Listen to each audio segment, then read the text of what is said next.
Good morning. It dawned on me that since last December, this is it's only the second time I've been in the building.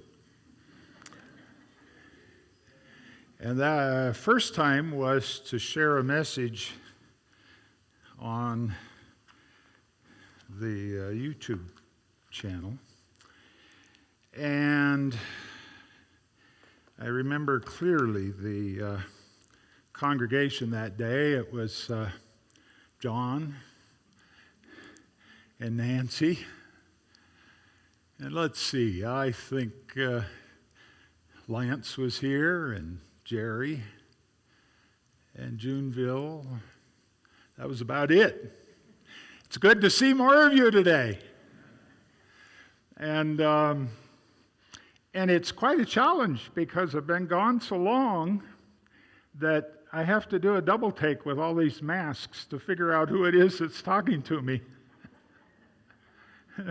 Nancy came over this morning and she said, smile.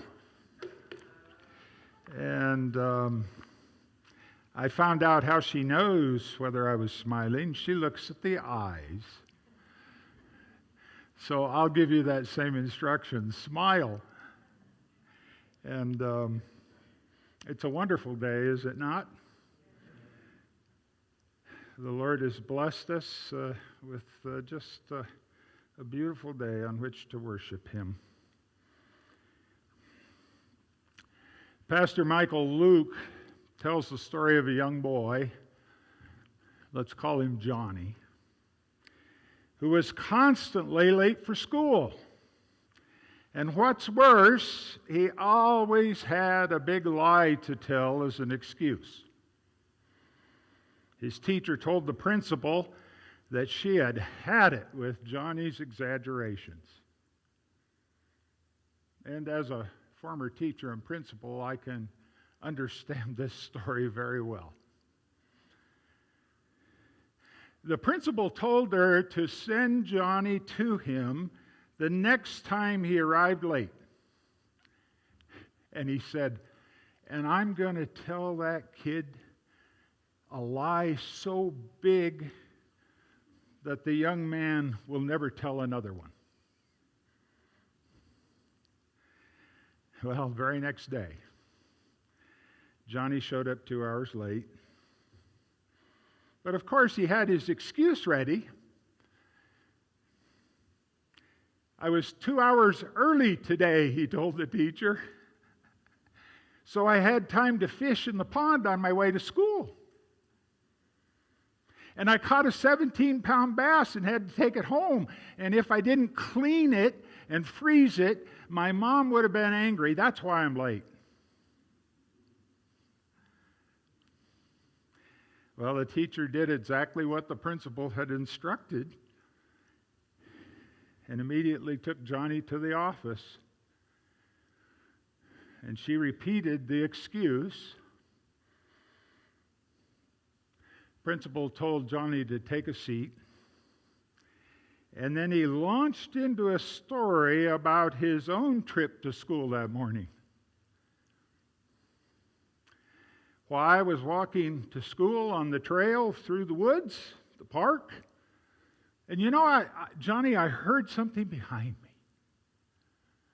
I turned around. I was shocked to see a giant grizzly bear, 24 feet tall with 6-inch fangs.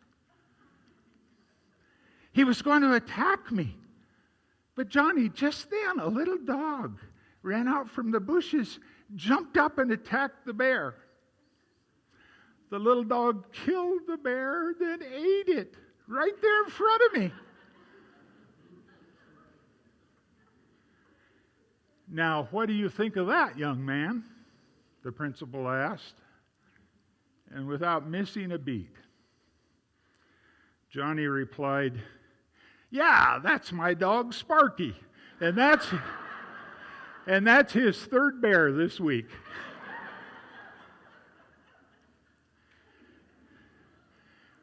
We chuckle, but in that story is an important truth. And before we open God's Word and explore that truth, I invite you to bow your heads with me. Father, we've come into your house this morning desirous of learning from you. And I pray that as we open your Word, that you will instruct us. Thank you. And we pray this in Jesus' name. Amen. Truth, decay.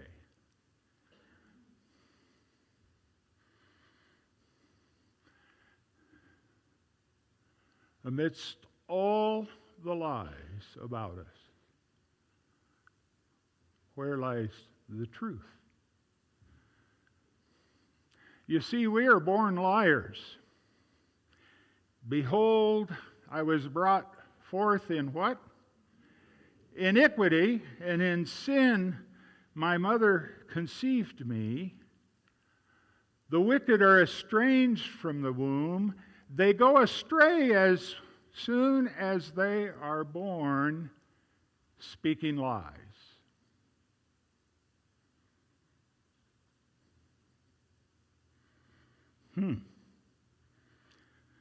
To my mind, at least, those two texts explain a lot of things. For some months now, as I've witnessed the upheaval in our society, as you have too, pandemics, rioting, economic collapse, political wars, ad infinitum, I have been looking for a common denominator, an underlying cause, a reason for the chaos.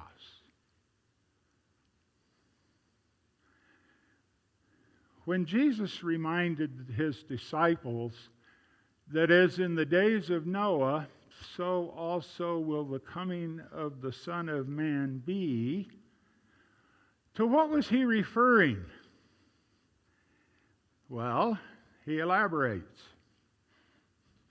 They were eating and drinking, marrying and giving in marriage until the day that Noah entered the ark, and did not know until the flood came and took them all away.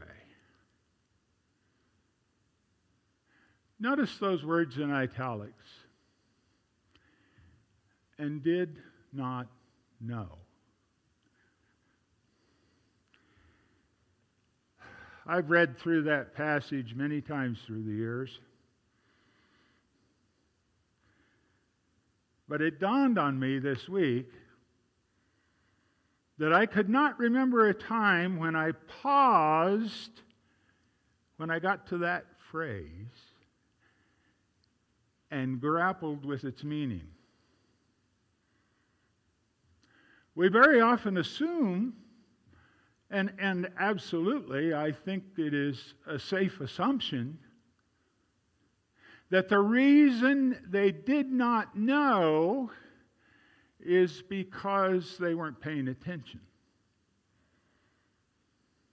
You know, they were like the sleeping virgins. They weren't watching. Well, I don't know about you, but as I look around me today, it's pretty hard not to watch. It's pretty hard not to sleep, or to sleep, excuse me. It's pretty hard to sleep.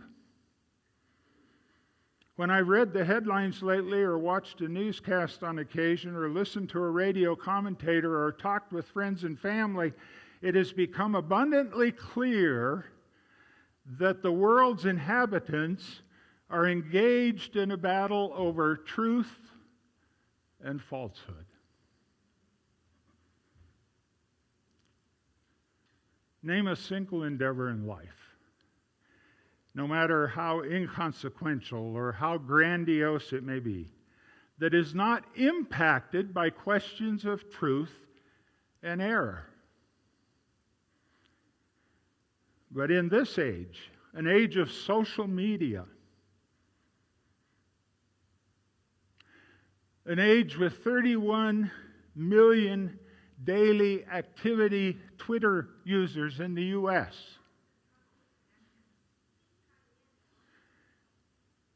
In a nation and a world where there are over 500 million tweets per day.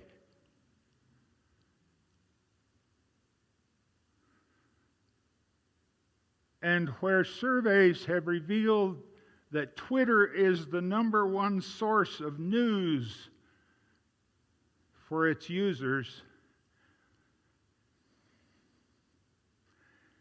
in a day like that, a day like today, separating fact from lie has become increasingly difficult.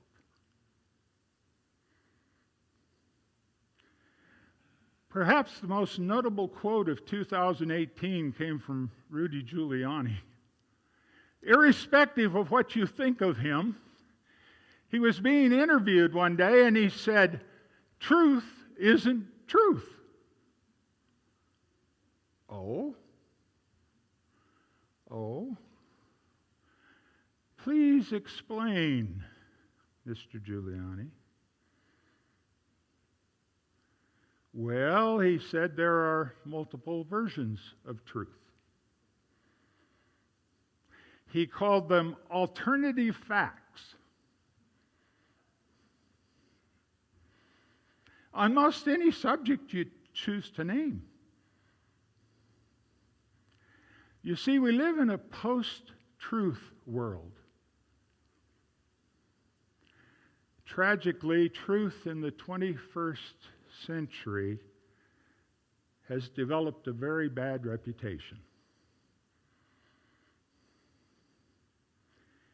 Even the concise Oxford Dictionary hedges its bets.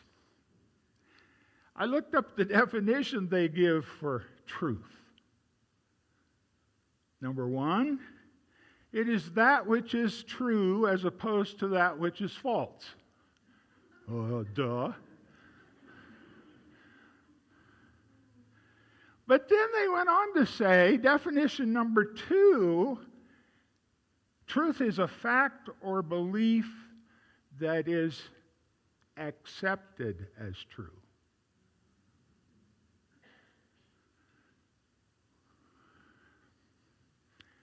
Do you see the difference? The first definition favors an objective sense of truth. It assumes that there is such a thing as truth, and that not to be true is to be false. But the second definition,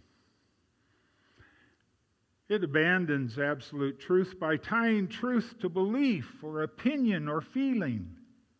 Something is said to be true if it is simply believed or accepted as truth. The postmodern world has adopted the latter definition of truth. And under this rubric, if any one of us chooses not to believe or accept something as truth or fact, and someone else around us chooses to believe or accept something different, we can label the truth or the falsehood, and we're not sure which. We can label it fake news, an illegitimate source of truth. We can seek to cancel it, hence the term cancel culture. As a result, truth has been smashed into a million pieces. The world, indeed the United States, has never been more fragmented. It has never been more tribal. It poses great challenges for Christians. We need to be careful because today's secular, self-centered view of truth can very easily tarnish or erode our faith. The world of opinions, in the absence of certainty, breeds social upheaval. And we are seeing that play out big time as I speak. People feel empty, disoriented, homeless. Life is meaningless. Nothing to anchor to. There is pain and despair on every side. And the gods of this world are battling it out for supremacy. Even in his day, the psalmist didn't think much of mankind's status. Surely men, he wrote, are of low degree, surely men of low degree are a vapor. Men of high degree are a lie. If they are weighed on the scales, they are altogether lighter than vapor. Think about that for a minute. What was David saying?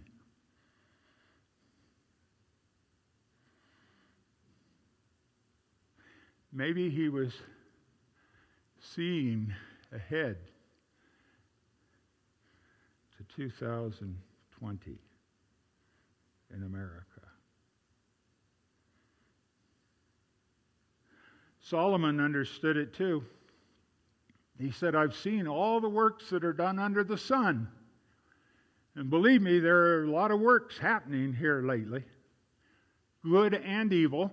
He says, I've seen all the works that are done under the sun, and indeed, all is what? Vanity. And what? Grasping for the wind. When I look at what the experts are saying about this coronavirus and how to deal with it, one day one thing, another day something else, another day something entirely different. It makes me think immediately of that phrase. We are in a day and an age when we are all chasing after the wind.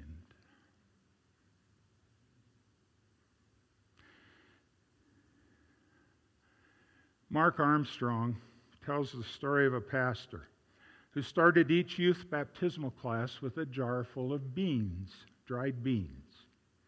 He asked his students to guess how many beans were in the jar. And on a big pad of paper, he wrote down each of their estimates. And then next to those estimates, he asked the students to give him the name of their favorite songs.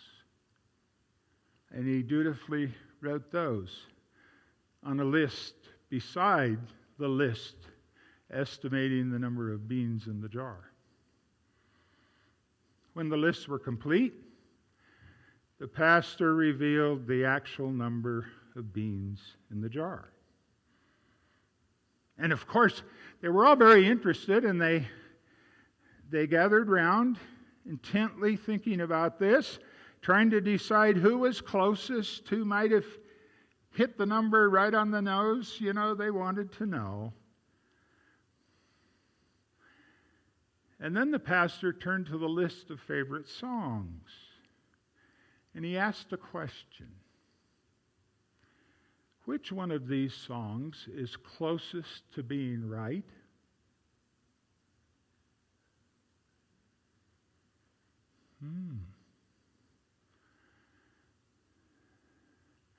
He tried this several times with several different youth baptismal classes. And every time he got the same response. The students would immediately protest, well, there is no right answer. The songs I like and the songs you like are just a matter of taste.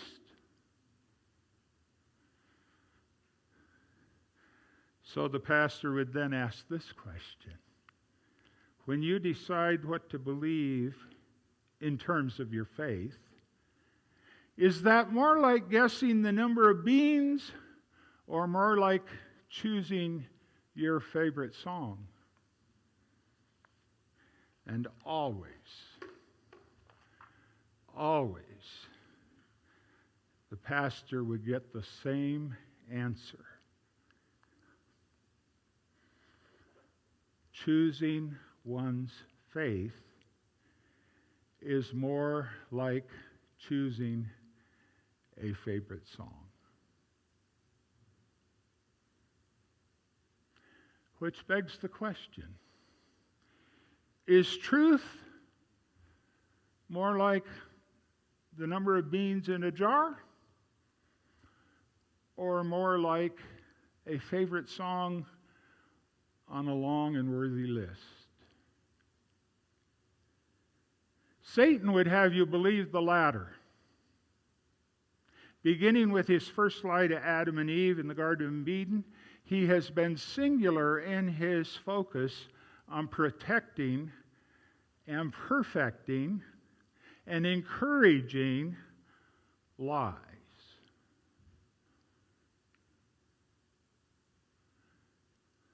Jesus said, "You are of your father, the devil. And the desires of your father you want to do. He was a murderer from the beginning and does not stand in the truth because there is no truth in him. When he speaks a lie, he speaks from his own resources. For he is a, what? Liar and the father of it. But because I tell the truth, you do not believe me." One translation puts it this way. It says, "You belong to your father, the devil, and you want to carry out his desires. He was a murderer, not holding to the truth, for there's no truth in him. When he lies, he speaks his native language."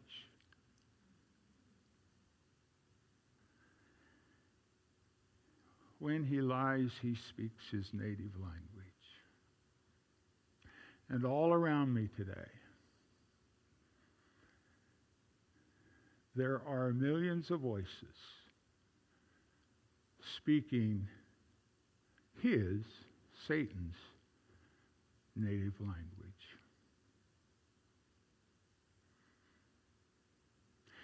You see, lying is contradictory to the very nature of God. When we engage in lying, it puts us in the enemy's camp. So what about the world today? Well, one study has revealed that 66% of all Americans say there's nothing wrong at all with telling a lie. Another study contends that that figure is really closer to 90%. Depends on who they're studying or who's asking the questions or how they define what a lie is. When asked if they believe that honesty is the best policy, only 31% of Americans say they agree with that statement.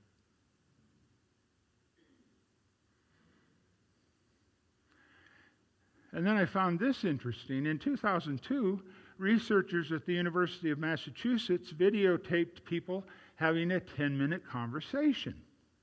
And they found out that 60% of the people could not converse with another person for more than 10 minutes without lying. And furthermore, many of those who did lie did not think they had lied until they reviewed the tapes themselves. In other words, lying was so much a part of them, so much a part of their native language, that they didn't even know they were doing it.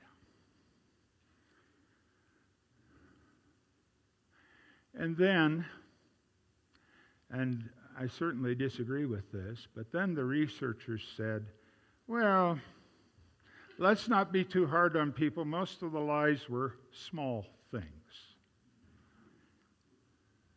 Little white lies.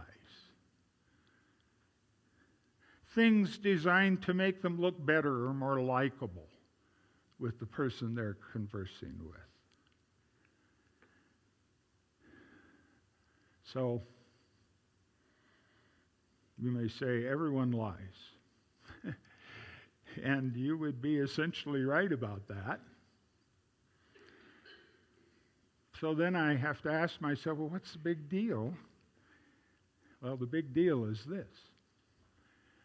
God says not to. And he evidently means what he says. He's quite serious about his people being truth tellers and not liars. Let's take a look at some of the counsel in his word. Number one, lying dishonors God. He who speaks truth declares righteousness, but a false witness, deceit.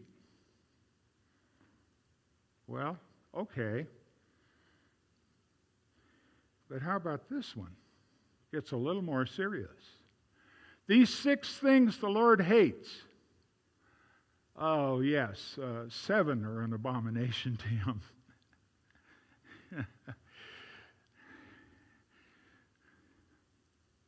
A proud look, 1.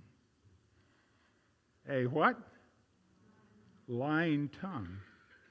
Hands that shed innocent blood. A heart that devises wicked plans. Feet that are swift in running to evil. A false witness who speaks lies. And one who sows discord among brethren. Solomon wrote that a little bit tongue-in-cheek. He said, there are 6 things the Lord despises. Oh, whoops, I'm going to call it 7. And then he proceeds to describe only one of them twice. What one was it? Lying. Lying. God hates lying so much that he prompted the wisest man who ever lived to enumerate it twice. Where does his hatred of lying come from? It's embedded in the fact that he is the embodiment of truth. It is impossible for God to lie. God is not a man that he should lie, nor a son of man that he should repent. Has he said, and will he not do? Or has he spoken, and will he not make it good?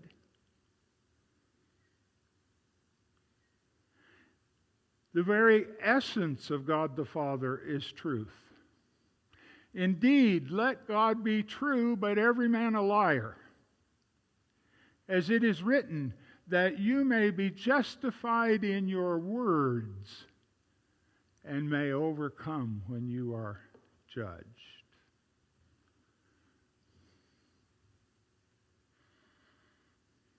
The essence of God the Son is truth.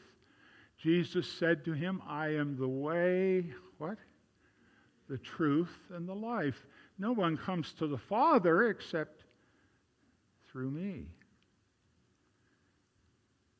The essence of God, the Spirit of truth, the Holy Spirit, is truth. When He, the Spirit of truth, has come, He will guide you into what? All truth. Indeed, the Word of God, the Bible, is also truth. Sanctify them by the truth. Your word is truth. When we lie, we dishonor God.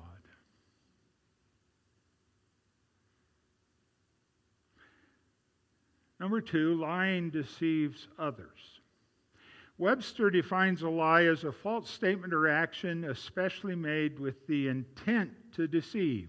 Anything that gives or is meant to give a false impression. Webster's definition implies that there are many, many ways to tell a lie. A statement that's technically true but misleading can be a lie. False impressions that are not corrected can be lies. Think about the political campaigning. False impressions not corrected. Half-truths that distort the whole truth are lies.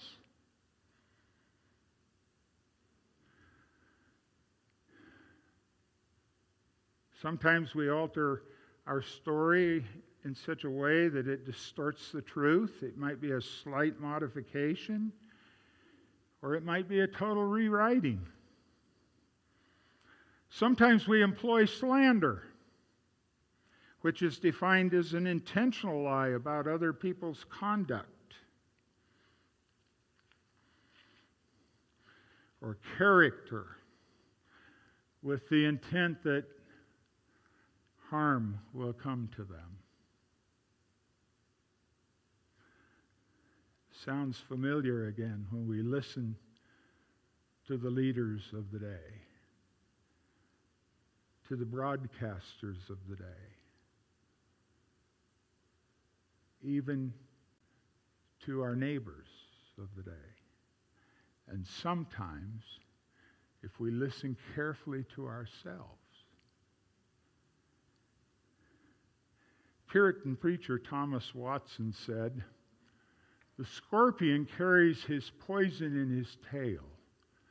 The slanderer carries his in his tongue." We also lie when we gossip. Gossip slanders ugly sister, you know. Gossip is defined as the spreading of unnecessary information that may or may not be true, but is intended to be harmful to the person or persons being gossiped about. When we tell other people how our children or spouse received a verbal message from us without really hearing it, we sometimes say that it went in one ear and out the other.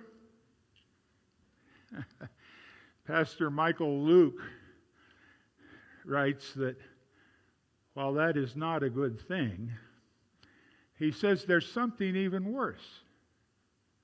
It's when gossip goes in one ear and out the mouth. Solomon understood the dangers of that, did he not? An ungodly man digs up evil. It is on his lips like a burning fire. A perverse man sows strife, and a whisperer separates the best of friends.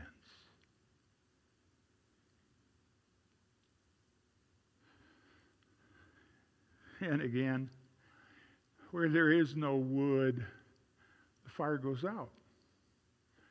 And where there is no tale bearer, strife ceases.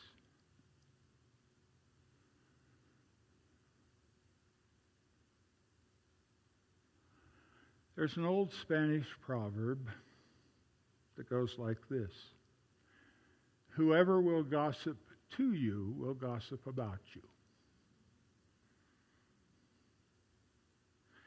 Another way human beings lie, and we've got this down to a science, it's through carelessness. We're just not careful to get the facts straight, so we end up passing along erroneous information. But even unintentional lies can be devastating. Sometimes we lie through silence. If we know something to be true and important to the situation, but we fail to stand up against falsehood, we are becoming complicit in the lie. We can also tell the truth, but lift it out of context. We may add details that didn't happen or exaggerate our own importance in the situation. Through the years, I've seen this happen fairly frequently with scriptural passages, taking them out of context. And for many Adventists, contextualize occur when quoting Ellen White. You see, understanding context is critical if we wish to avoid error and misunderstanding. And then it's oh so easy, even as Christians, to rationalize that it's okay to tell a lie if no one gets hurt. Have you ever heard that? Well, I've got news. Someone always gets hurt. A man who bears false witness against his neighbor is like a club, a sword, and a sharp arrow.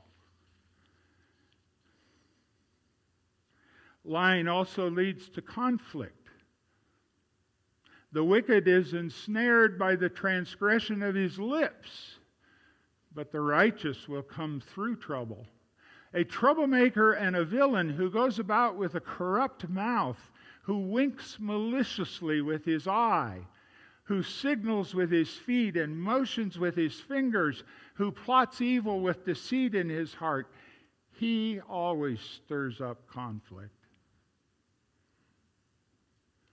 And oh my, are we seeing that today on the streets of America?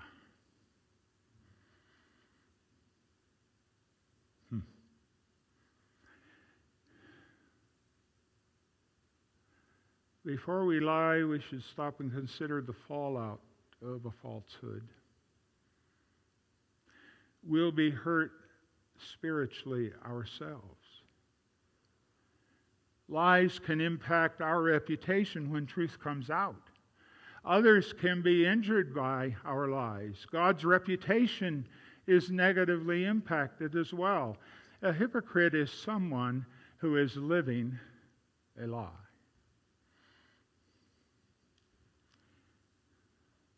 Number 3, lying destroys character. William Shakespeare wrote, "Honesty is the best policy. If I lose mine honor, I lose myself."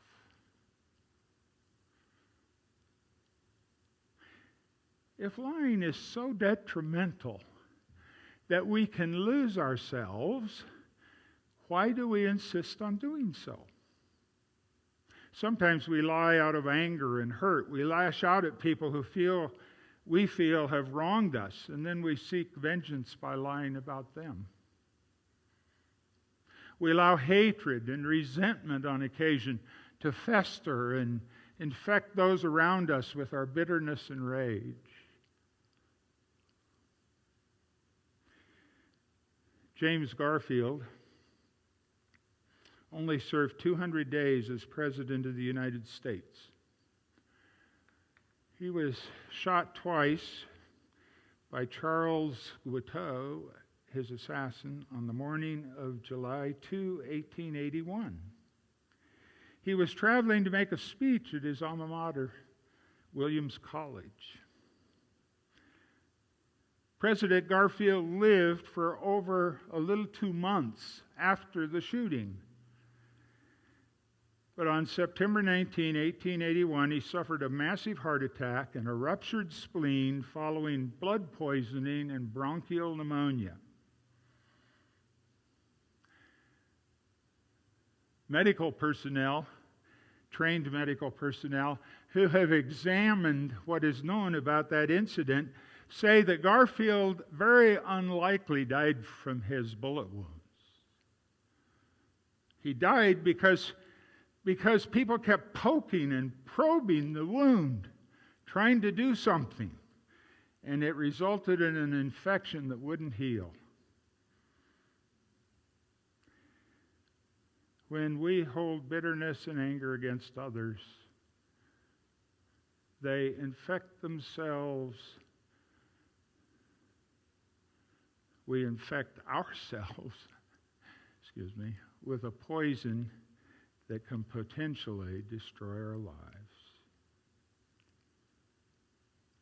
Another reason why some people lie is out of fear. We're afraid of what might happen if we tell the truth. If we testify in a court case, we might be afraid that our truth-telling will cause a criminal to hurt us or our family. Or if we're being bullied at school, we're afraid that if we tell the truth, it might cause the bullies to do additional harm. Or if we don't tell the truth to our boss or our coworker, well, maybe they won't seek vengeance. Sometimes we even concern ourselves with our siblings or family members. And we don't want to tell the truth for fear that they might hurt or harm us, even in an emotional way. Sometimes we lie or fail to tell the truth in an effort to receive financial gain. Sometimes lies are an attempt to avoid embarrassment. In fact, I was reading one study this week that says 92% of those surveyed said they sometimes lie to avoid being embarrassed by their own stupidity.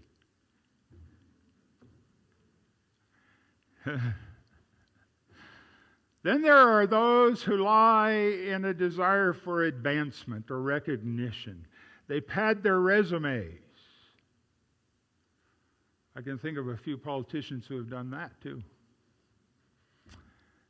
They cheat on tests at school because they want academic honors without the hard work that should accompany those honors.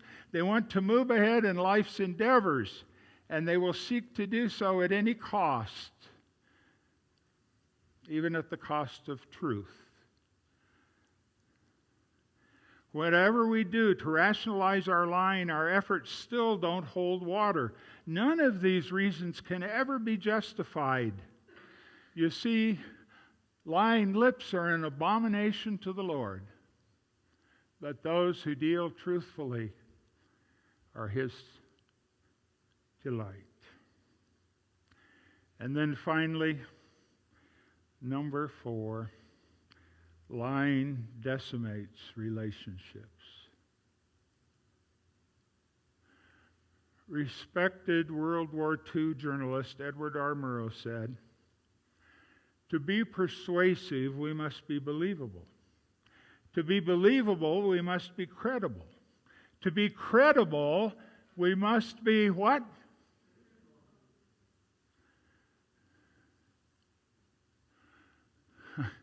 I wish the journalists of today would sit at the feet of Edward R. Murrow for a while.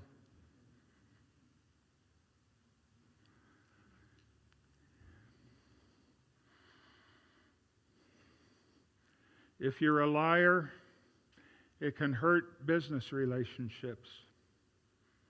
Employees, colleagues, customers have to know that you're working for their best interests and that you will stand behind what you do, or the goods you sell, or the services you provide, or the good reputation of the employer.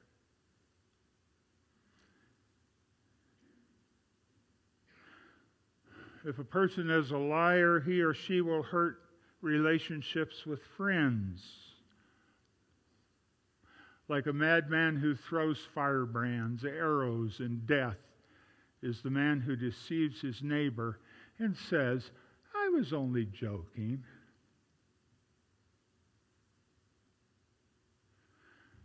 Do you want good relationships with your friends? Your friends have to trust you.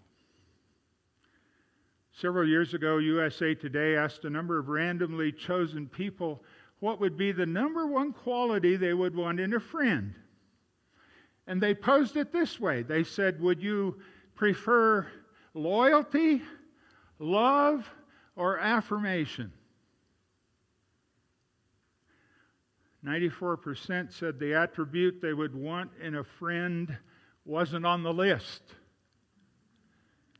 Above all else, they would want their friend to be honest. And yet,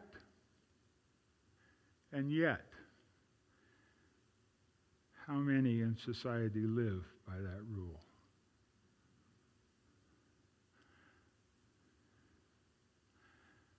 Lies destroy family relationships. If you want a good relationship with your spouse has to trust you. If you want a good relationship with your kids have to trust you.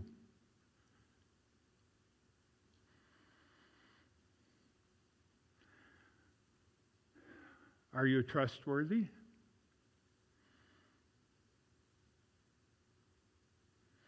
And parents, there aren't too many here today who are parents of young children. But parents, if you have young children, you'll never teach your kids a better principle than to be honest. It is true what is said of times past. We are no better than our word. Our word is our bond. When you tell someone you're going to do something, do it. Be honest. Be a man or woman of integrity. Keep your word. And if you have a friend who will speak truthfully to you out of concern for you, you are blessed beyond measure. He who rebukes a man will find more favor afterward than he who flatters with the tongue. There is one last relationship that is decimated by lying. It's our relationship with God. A false witness will not go unpunished. He who speaks lies shall perish. When we lie, what we're really saying to God is this: I don't trust that you can help me handle the consequences of telling the truth. So rather than tell the truth, I'm going to tell a lie to cover it up. I'd rather tell a lie on my own than tell the truth with you by my side. I think of Abraham. Twice he told lies about Sarah. No, not my wife. Not my wife. Later he learned to trust God for who he really is.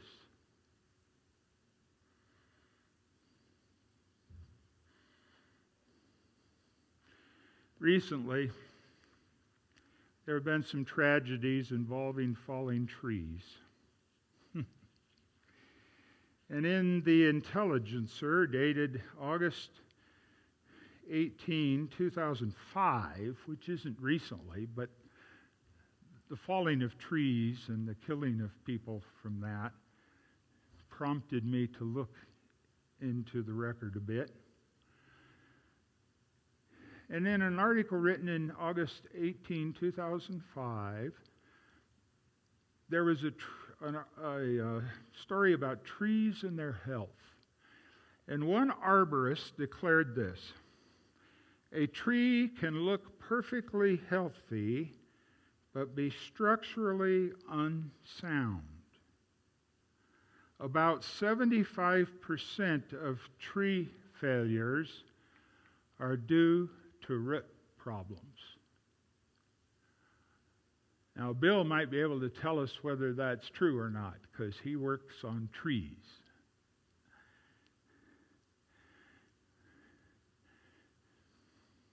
But the point is made, lying is indicative of a root problem. It was a root problem in heaven, which resulted in the banishment of Lucifer and a third of the heavenly host.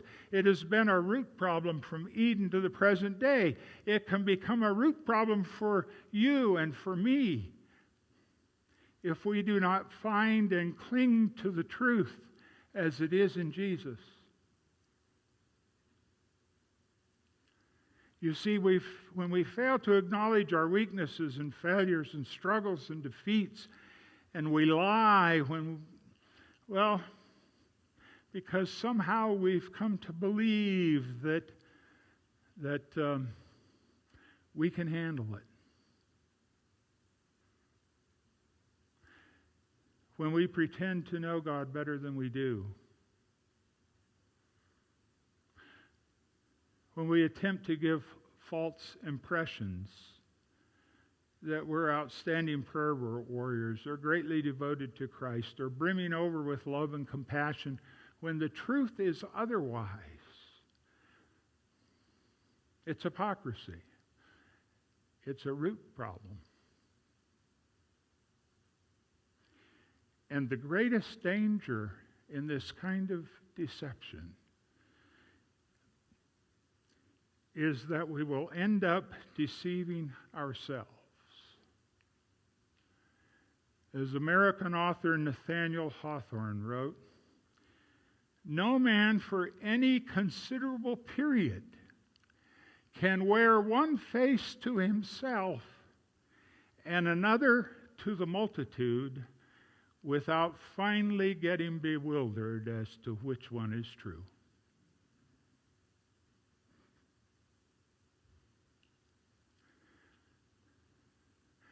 Our Bibles tell us that the time is coming when the Lord will bring to light the hidden things of darkness and reveal the counsels of the heart.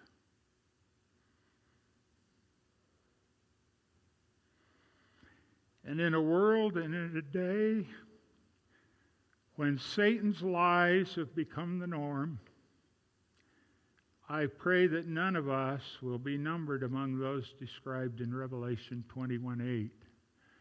The cowardly, unbelieving, abominable murderers, sexually immoral, sorcerers, idolaters, and all what? Shall have their part in the lake which burns with fire and brimstone, which is the second death.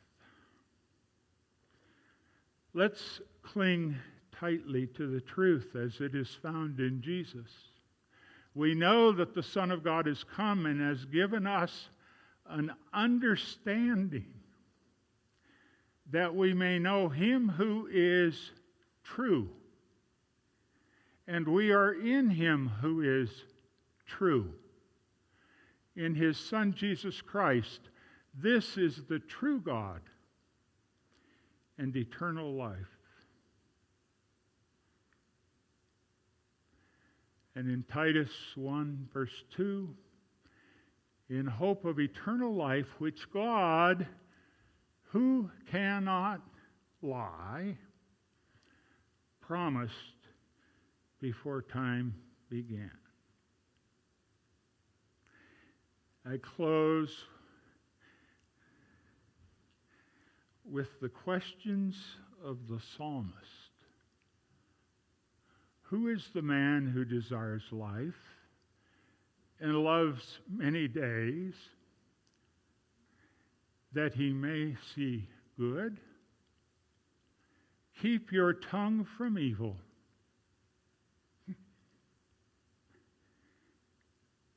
and your lips from speaking deceit.